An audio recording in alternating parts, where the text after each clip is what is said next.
মুখ্যমন্ত্রী কনভয় উদ্দেশ্য করে গোলাঘাটে যা ঘটে গেল তা দেখে আমরা স্তম্ভিত।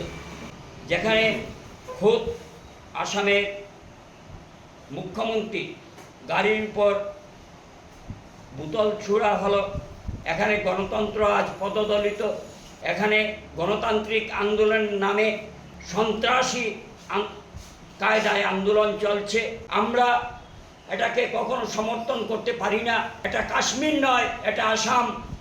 যারা এ ধরনের আন্দোলন নামে বোতল ছুঁড়ে মারছেন তাদেরকে আমরা হুঁশিয়ারি করে জানিয়ে দিতে চাই, আসামের মুখ্যমন্ত্রীর মান সম্মান আমাদের মান সম্মান।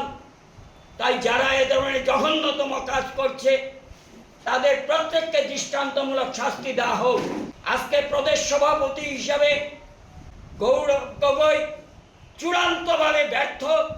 তার দলের কোনো নিয়ন্ত্রণ সেখানে নেই, উনি সম্পূর্ণভাবে ডিকন্ট্রোল। তাই প্রদেশ সভাপতি হিসাবে গৌরব গগৈ চূড়ান্তভাবে ব্যর্থ হয়েছেন। গৌরব গগৈকে এ ব্যাপারে প্রকাশ্যে মুখ্যমন্ত্রীর কাছে ক্ষমা চাইতে হবে।